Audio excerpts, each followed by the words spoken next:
প্রিয় ভাই বোনেরা, ৭১ সালে আমাদের শহীদরা নিজের জীবন উৎসর্গ করেছিলেন এই রকম একটি বাংলাদেশ গঠনের জন্য। বিগত ১৫ বছর স্বৈরাচারের বিরুদ্ধে শত শত হাজারো গুম খুনের শিকার হয়েছে। শুধু রাজনৈতিক দলের সদস্য নয়, নিরীহ মানুষের প্রতিবাদ করতে গিয়ে অত্যাচার নির্যাতনের শিকার হয়েছে। আসসালামু আলাইকুম ওয়া রাহমাতুল্লাহি ওয়া বারাকাতুহু। সম্মানিত দর্শক, ভিডিওটা যে যেখান থেকে প্লে করেছেন তাদেরকে অসংখ্য অসংখ্য ধন্যবাদ। সম্মানিত দর্শক, দীর্ঘ 17 বছর পর দেশের মাটিতে পা রেখেই হুঙ্কার দিলেন তারেক রহমান। সম্মানিত দর্শক, 300 ফিটে যে বক্তব্য দিয়েছে তিনি, সেই বক্তব্যগুলোর ভিতরে কয়েকটা কথা ইম্পর্টেন্ট আমি আপনাদের মাঝে তুলে ধরার চেষ্টা করছি। একেই বলে নেতা। সম্মানিত দর্শক, তিনি যে কথা বলেছে দেশের মাটিতে পা রেখেই যারা শহীদদেরকে হত্যা করেছে সেই খুনিদেরকে অবশ্যই আইনের আওতায় এনে তাদেরকে শাস্তি দিতে হবে। সম্মানিত দর্শক, তিনি আরো কিছু কথা বলেছে যে কথাগুলা এবারে প্রত্যেকটা মানুষের অন্তরেই কিন্তু তারেক রহমানের ভালোবাসা দর্শক আরো বেড়ে গিয়েছে। তিনি বলেছে আগামীতে যদি তিনি নির্বাচিত হতে পারে তাহলে মহানবী সাল্লাল্লাহু আলাইহি সাল্লামের আদর্শের মতো তিনি দেশ পরিচালনা করবেন। সম্মানিত দর্শক, তিনি আরো কিছু কথা বলেছে, সেই কথাগুলা আমি আপনাদের মাঝে তুলে ধরার চেষ্টা করছি। আপনাদেরকে রিকোয়েস্ট করছি শেষ পর্যন্ত তারেক রহমানের কথাগুলা শুনবেন এবং কথাগুলা শুনে আপনাদের মূল্যবান মন্তব্য কমেন্টে জানাতে ভুলবেন না। চলেন আমরা সম্পূর্ণ কথাগুলো আগে শুনে আসি। প্রিয় ভাই বোনেরা, আজ প্রথমেই আমি রব্বুল আলামিনের দরবারে হাজারো লক্ষ কোটি শুকরিয়া জানাতে চাই। রব্বুল আলামিনের অশেষ রহমতে আজ আমি আমার প্রিয় মাতৃভূমিতে ফিরে আসতে পেরেছি আপনাদের দোয়ায়, আপনাদের মাঝে। প্রিয় ভাই বোনেরা, আমাদের এই প্রিয় মাতৃভূমি 1971 সালে লাখো শহীদের রক্তের বিনিময়ে অর্জিত হয়েছিল। ঠিক একইভাবে ৭৫-এ আবার ৭ই নভেম্বর আধিপত্যবাদীদের হাত থেকে রক্ষার জন্য সেদিন সিপাহী জনতার বিপ্লবের মাধ্যমে আধিপত্যবাদের হাত থেকে দেশকে রক্ষা করা হয়েছিল। একইভাবে পরবর্তীতে ৯০-এর স্বৈরাচারের বিরুদ্ধে এদেশের জনগণ, এদেশের খেটে খাওয়া মানুষ তাদের গণতান্ত্রিক অধিকারকে ছিনিয়ে এনেছিল। কিন্তু তারপরেও ষড়যন্ত্রকারীদের ষড়যন্ত্র থেমে থাকেনি।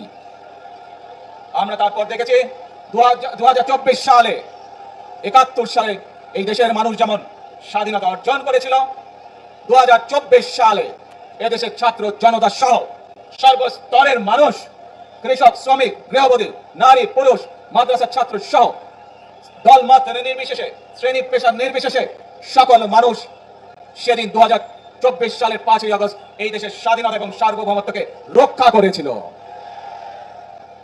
প্রিয় ভাই বোনেরা, আজ বাংলাদেশের মানুষ কথা বলার অধিকার ফিরে পেতে চায়, তারা তাদের গণতান্ত্রিক অধিকার ফিরে পেতে চায়। বাংলাদেশের মানুষ চায় তারা তাদের যোগ্যতা অনুযায়ী ন্যায্য অধিকার পাবে।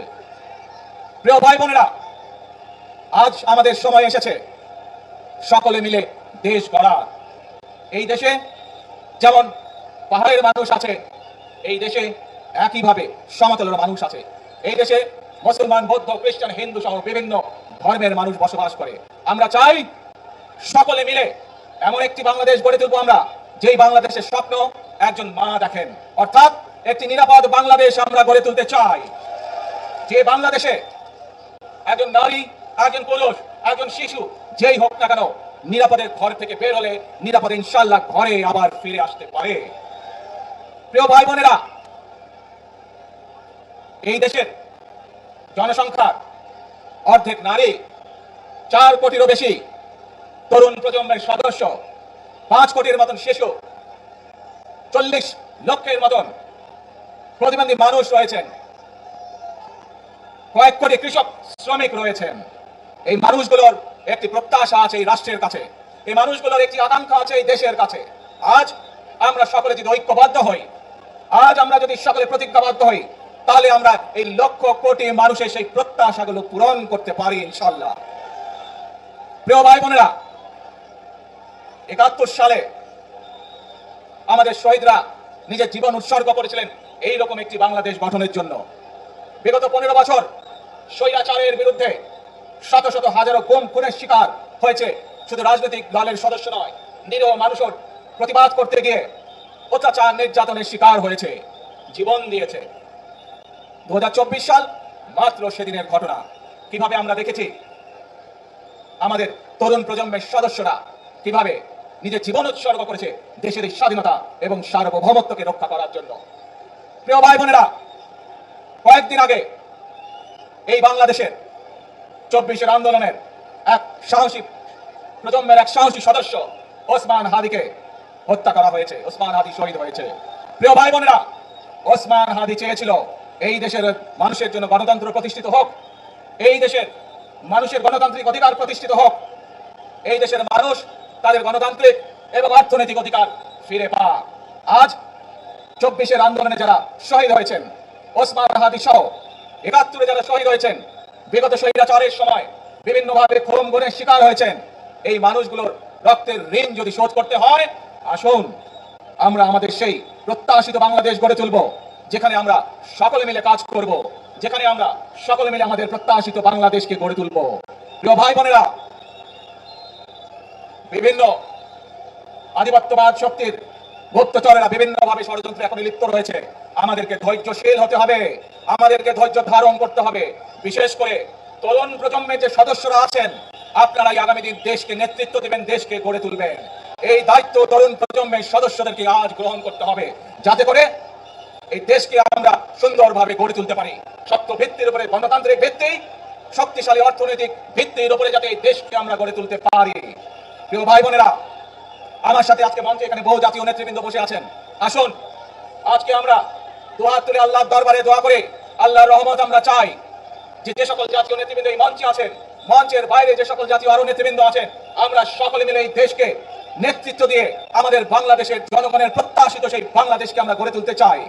আমাদেরকে যে কোনো মূল্যে আমাদেরকে এই দেশের শান্তি শৃঙ্খলা রক্ষা করতে হবে।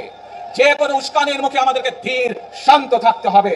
প্রিয় ভাই বোনেরা, আমরা দেশের শান্তি চাই, আমরা দেশের শান্তি চাই, আমরা দেশের শান্তি চাই। প্রিয় ভাই বোনেরা, মার্টিন লুথার কিং নাম শুনেছেন না আপনারা? নাম শুনেছেন তো আপনারা? মার্টিন লুথার কিং, তার একটি বিখ্যাত ডায়লগ আছে, আই হ্যাভ এ ড্রিম।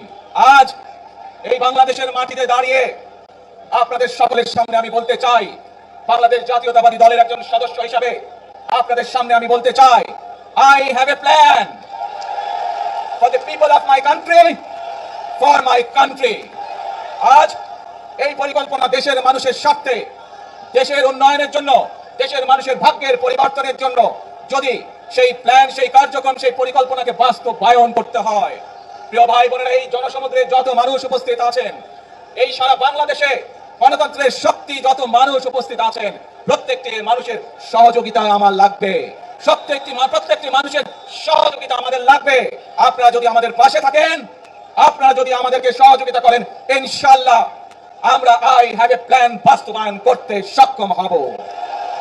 আসুন আমরা আল্লাহ রাব্বুল আলামিনের দরবারে হাত তুলে প্রার্থনা করি, আমরা যেন হে রাব্বুল আলামিন, হে একমাত্র মালিক, হে একমাত্র পরওয়ারদিগার, হে একমাত্র রহমত দানকারী, হে একমাত্র সাহায্যকারী, আজ আপনি যদি আমাদেরকে রহমত দেন, তাহলে আমরা এই দেশের মানুষ কঠোর পরিশ্রম করার মাধ্যমে আমাদের প্রত্যাশিত বাংলাদেশকে গড়ে তুলতে পারবো। আজ যদি আল্লাহর রহমত এই দেশ এবং এই দেশের মানুষের পক্ষে থাকে, আল্লাহর সাহায্য, আল্লাহর দয়া এই দেশের মানুষের উপরে, এই দেশের উপরে থাকে, ইনশাআল্লাহ আমরা আমাদের প্রত্যাশিত বাংলাদেশ গড়ে তুলতে সক্ষম হব। প্রিয় ভাই বোনেরা, আজ আসুন আমরা সকলে মিলে প্রতিজ্ঞা করি যে ইনশাআল্লাহ আগামী দিনে দেশ পরিচালনার দায়িত্বে যারা আসবে, আমরা সকলে নবী করিম সাল্লাল্লাহু আলাইহি সাল্লামের যে ন্যায়পরায়ণতা, সেই ন্যায়পরায়ণতার আলোকে আমরা দেশ পরিচালনার সর্বোচ্চ চেষ্টা করব। প্রিয় ভাই বোনেরা, আজ আপনারা জানেন এখান থেকে আমি আমার মা দেশনেত্রী খালেদা জিয়ার কাছে যাব। এই একটি মানুষ, যে মানুষটি এই দেশের মাটি, এই দেশের মানুষকে নিজের জীবনের থেকেও বেশি ভালোবেসেছেন। তার সাথে কি হয়েছে আপনারা প্রত্যেকটি মানুষ সে সম্পর্কে অবগত আছেন। সন্তান হিসাবে আপনাদের কাছে আমি চাইবো, আজ আল্লাহর দরবারে আপনারা দোয়া করবেন, যাতে আল্লাহ ওনাকে তৌফিক দেন, উনি যাতে সুস্থ হতে পারেন। প্রিয় ভাই বোনেরা, সন্তান হিসাবে আমার মন আমার মায়ের বিছানার পাশে পড়ে আছে সেই হাসপাতালের ঘরে। কিন্তু কিন্তু সেই মানুষটি যাদের জন্য জীবনকে উৎসর্গ করেছে, অর্থাৎ আপনারা এই মানুষগুলোকে যাদের জন্য দেশনেত্রী খালেদা জিয়া জীবন উৎসর্গ করেছেন, নিজের জীবন, সেই মানুষগুলোকে আমি কোনোভাবেই ফেলে যেতে পারি না। এবং সেজন্যই আজ হাসপাতালে যাবার আগে আপনাদের প্রতি সহ টেলিভিশনগুলোর মাধ্যমে যারা সমগ্র বাংলাদেশে আমাকে দেখছেন, আপনাদের সকলের কাছে কৃতজ্ঞতা প্রকাশ করার জন্য আজ আমি এখানে দাঁড়িয়েছি আপনাদের সামনে। প্রিয় ভাই বোনেরা, আসুন আমাদেরকে আজকে নিশ্চিত করতে হবে, আমরা যে ধর্মের মানুষ হই, আমরা যে শ্রেণীর মানুষ হই, আমরা যে দলেরই রাজনৈতিক দলের সদস্য হই অথবা একজন নির্দলীয় ব্যক্তি হই, আমাদেরকে নিশ্চিত করতে হবে যে কোনো মূল্যে আমরা আমাদের এই দেশের শান্তি শৃঙ্খলাকে ধরে রাখতে হবে। যে কোনো মূল্যে যে কোনো বিশৃঙ্খলাকে পরিত্যাগ করতে হবে।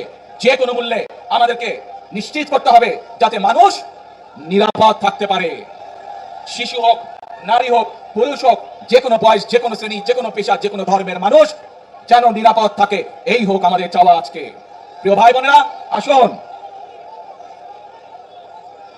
প্রিয় ভাই বোনেরা, সবাই মিলে আজ আমরা প্রতিজ্ঞাবদ্ধ হই, সবাই মিলে করব কাজ। কে জোরে আরো, সবাই মিলে করব কাজ, গড়ব আমাদের বাংলাদেশ। ইনশাআল্লাহ আপনাদের সকলের কাছে দোয়া আছে, আবারও সকলকে যে কোনো মূল্যে দেশে শান্তি শৃঙ্খলা রক্ষার আহ্বান জানিয়ে, যে কোনো বিশৃঙ্খলাকে পরিহার করে ধৈর্যের সাথে মোকাবেলা করার আহ্বান জানিয়ে আমার বক্তব্য শেষ করছি। আবারও আপনাদের কাছে কৃতজ্ঞতা প্রকাশ করছি আজকে আমাকে এইভাবে বরণ করে নেওয়ার জন্য। আল্লাহ হাফেজ। বাংলাদেশ জিন্দাবাদ, বাংলাদেশ জাতীয়তাবাদী দল জিন্দাবাদ। আসসালামু আলাইকুম।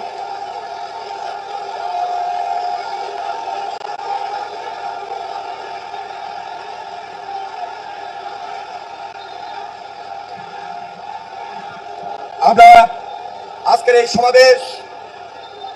সমাবেশ থেকে বাংলাদেশ জাতীয় সম্মানিত দর্শক, এই যে তারেক রহমানের কথাগুলো শুনেছেন, কথাগুলা কতটুকু ভালো লেগেছে আপনাদের মনে? উনি যে কথাগুলো বলেছে সেই কথাগুলো আদৌ কি সত্য হবে কিনা, তিনি নির্বাচিত হওয়ার পরে কি আদৌ কি সমস্ত কার্যকলাপ করবে কিনা, সেটা দর্শক আপনারা কমেন্ট বক্সে কমেন্ট করে জানাতে ভুলবেন না। ভিডিওটা সর্বোচ্চ পরিমাণ শেয়ার করে সবাইকে দেখার সুযোগ করে দিবেন। সবাই ভালো থাকবেন, সুস্থ থাকবেন। পরবর্তী কোনো একটা ভিডিওতে আপনাদের সাথে দেখা হবে। আসসালামু আলাইকুম।